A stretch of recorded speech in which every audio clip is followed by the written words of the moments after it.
वेद व्यास जी को संतान नहीं हुई थी, तो उन्होंने भी मां की ही आराधना की, तभी उन्हें संतान के रूप में सुखदेव जी महाराज का दर्शन हुआ। सूत जी ने ऋषियों से कहा कि पुरा सरस्वती तीरे व्यासः सत्यवती सुता आश्रमे कलबिंगौ तु दृष्ट्वा विस्मयमागता। एक बार वेद व्यास जी अपने आश्रम में बैठे हुए थे। देखिए, जीवन में संग का असर बहुत बड़ा पड़ता है, और जीवन में वातावरण और दृश्य का भी अंतर बहुत बड़ा पड़ता है। जैसा देखोगे दृश्य वैसा ही फिर मन बन जाता है, विचार उठने लग जाते हैं। इसलिए हमारे गुरुजी कहा करते थे, जैसा करो के संग वैसा चढ़ेगा रंग,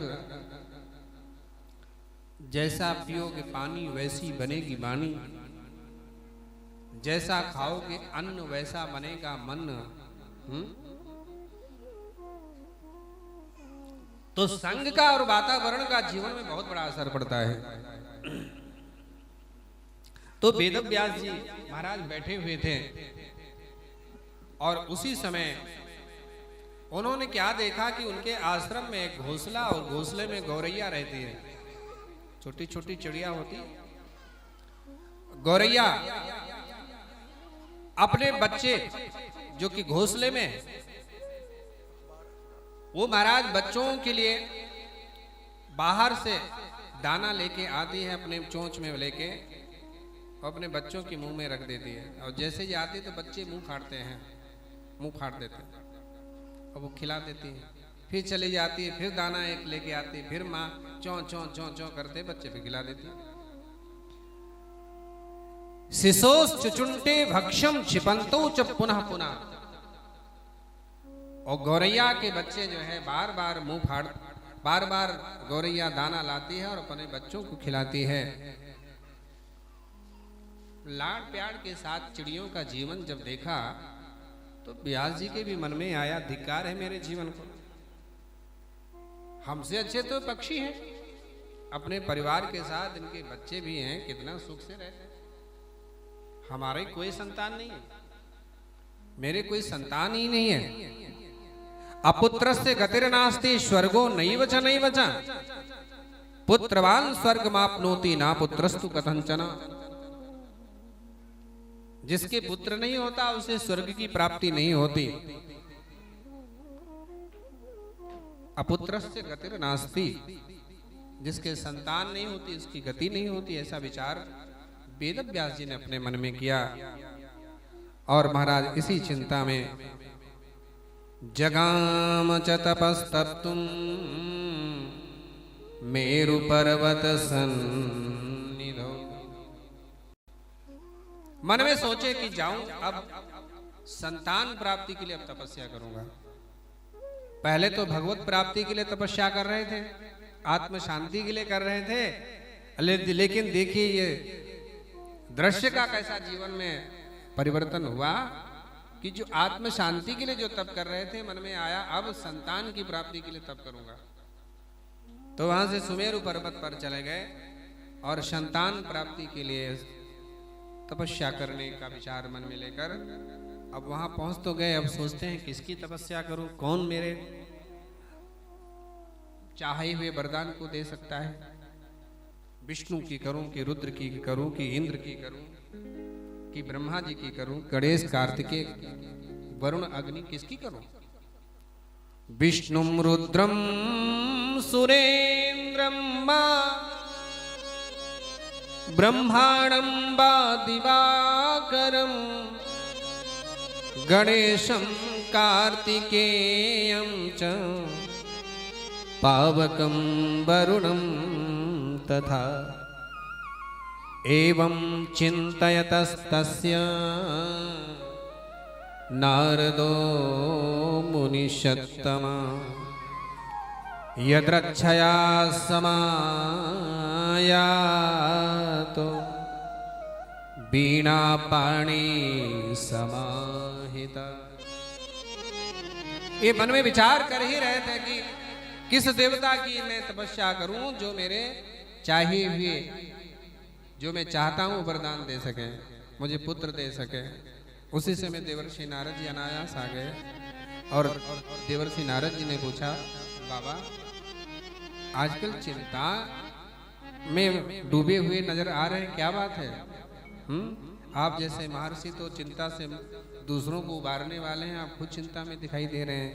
चिंता तुरोसी कस्मात तुम द्वैपायन वदस्सु में। आप मुझे बताओ आपकी क्या चिंता का कारण है, प्रयास करूंगा। देखिए, अगर मन में कभी चिंता हो तो उस चिंता को अपने अंदर ही मत रखिएगा, नहीं तो फिर चिंता जो है ना धीरे धीरे इस शरीर को चिता तक पहुंचा देती है। चिंता अगर दिल के अंदर कोई लग गई और उसको आपने उस चिंता को नहीं निकाला तो चिंता ही शरीर को चिता तक पहुंचा देती है। शरीर कमजोर हो जाता, खाने पीने मन नहीं लगता, क्योंकि किसी चीज की चिंता लग गई है, वो जब तक दिमाग से निकलेगा नहीं तब तक वो चीज समस्या समाधान नहीं हो सकती। तो चिंता को निकालने का उपाय यही है कि या तो अपनी चिंता का कारण अपने सदगुरु को बताओ या भगवान के सामने रो रो करके आंसू बहा बहा करके उन्हें बताओ। इनको सब सुनाई देता है, ये मत समझो कि मूर्ति ही है, मूर्ति नहीं, ये तो नास्तिकों के लिए है, लेकिन भक्तों के लिए तो साक्षात भगवान विराजमान है। चिंता में है, कोई दुख है, कोई संकट है, निसंकोच आप ठाकुर के सामने जाओ और अपने मन की जो चिंता है सब उन्हें बता दो, आंखों से आंसू बहाकर, या अपने गुरु को। आपकी चिंताओं को मुक्त वही कर सकते, और कोई नहीं कर सकता। किसी और से बताओगे तो फिर वो सामने तो आंखों से आंसू आपके साथ वो भी बहा देंगे, लेकिन बाद में मजाक उड़ाएंगे। कृष्ण कबीरा पर घर जाई के दुख मत कहियो रोए, सुनिया ठिले हैं लोग सब बांटिन ले हैं कोई। सुनकर लोग मजाक ज्यादा उड़ाते हैं, दूसरे के दुख को हल्का करने का प्रयास नहीं करते। तो देवर्षि नारद जी ने कहा, आप मुझे बताइए आपकी चिंता का कारण क्या है, मैं आपकी चिंता को दूर करने का यत्न करूंगा। तो व्यास जी ने कहा, अपुत्रस्य गतिर्नास्ति न सुखम मानसे यथा। जिसके पुत्र नहीं होता उसकी गति नहीं होती है। जब शरीर शांत होता है, शरीर में से जब आत्मा निकल जाती है तो अंतिम संस्कार कौन करता है? पुत्र ही करता है। मुख में आग पुत्र देता है, कपाल क्रिया पुत्र करता है, पिंडदान तर्पण अंत्येष्टि जो भी करते हैं सब पुत्र ही करता है। अगर पुत्र नहीं है तो ये सब कौन करेगा? इसलिए सर्वज्ञोऽसि महर्षे तुम कथयासु कृपानिधे, कम देवम शरणम यामी यो मे पुत्रम प्रदास्यते। आप तो सर्वज्ञ हैं, सब जानते हैं। मैं इसी विचार में था कि मैं किस देवता की पूजा करूं, आराधना तपस्या करूं जो मुझे पुत्र दे सके। हे प्रभु आप बताइए, महर्षि देवर्षि जी, नारद जी आप ही बताइए, मैं किसकी तपस्या करूं जो मुझे शीघ्र अतिशीघ्र मुझे पुत्र प्रदान कर दे। नारद जी ने कहा, ध्यानस्थम च हरिम दृष्ट्वा पिता में विस्मयम वचा। यही प्रश्न हमारे पिताजी ने भी, नारद जी के पिताजी कौन? ब्रह्मा जी। यही प्रश्न हमारे पिताजी ने भी अपने जन्मदाता नारायण से पूछा था। नारायण जी की नाभि से कमल और कमल पर ब्रह्मा जी प्रकट हुए ना, तो ब्रह्मा जी के पिताजी तो नारायण ही हुए। तो नारद जी कहते हैं यही प्रश्न ना ब्रह्मा जी ने, यानी हमारी पिता ब्रह्मा जी ने नारायण से भी पूछा था। तो उन्होंने जो जवाब दिया वो मैं आपको बताता हूं। नारायण ने कहा कि संसार जिसके वशीभूत है, हम भी जिसके वशीभूत हैं, वह आदि शक्ति जगदम्बा तमेव शक्तिम सततम ध्यायामि च निरंतरम। जब ब्रह्मा जी नारायण के पास में गए तो नारायण को आंखें बंद करके बैठे हुए देखा ध्यान मुद्रा में। तो ब्रह्मा जी थोड़ी देर इंतजार किए। नारायण ने जब नेत्र खोले तो नारायण ने से ब्रह्मा जी ने पूछा आप किसका ध्यान कर रहे थे?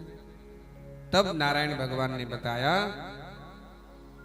कि मैं इस संसार को जो चलाने वाली है और मुझे और तुम्हें और शिव और इंद्रादिक सभी देवताओं को जो जन्म देने वाली आदि शक्ति जगदम्बा है, मैं उनका चिंतन कर रहा हूं, उनका चिंतन कर रहा हूं। ब्रह्मा जी ने कहा आपसे भी बड़ा कोई है? मैं तो आप ही को सबसे बड़ा मानता था सृष्टि का। नारायण मुस्कुराए, यही तो भ्रम है, लोग हमको ही सबसे बड़ा मान लेते हैं, लेकिन ऐसा है नहीं। वटस्य पत्रस्य पुटे शयानं बालं मुकुंदं मनसा स्मरामि श्री कृष्ण गोविंद हरे मुरारे हे नाथ नारायण वासुदेवा। जब प्रलय काल के समय बट वृक्ष के पत्ते के ऊपर बाल मुकुंद बनकर मैं शयन कर रहा था, उस समय मैंने सोचा इस प्रलय कालीन अथाह समुद्र में ये बट कहां से आया, इस पर मैं अकेला कहां से आया।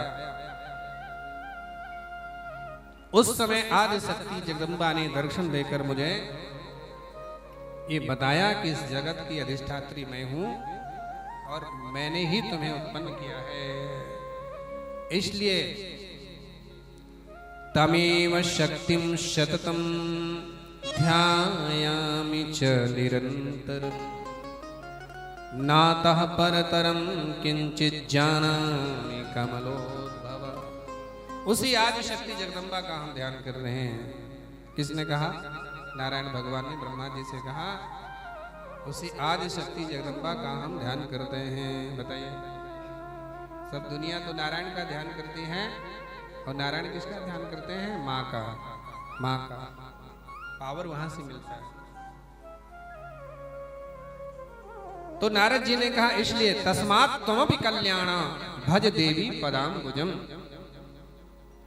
नारद जी ने व्यास जी से कहा इसलिए आप भी उन्हीं नारायणी पराम्बा भगवती आदि शक्ति जगदम्बा का भजन करो, उनकी तपस्या करो, वही तुम्हें पुत्र प्रदान कर सकती हैं, पुत्र वही दे सकती है। सारे जगत के जितने जीव हैं सब उन्हीं के पुत्र हैं, उन्हीं की संतान।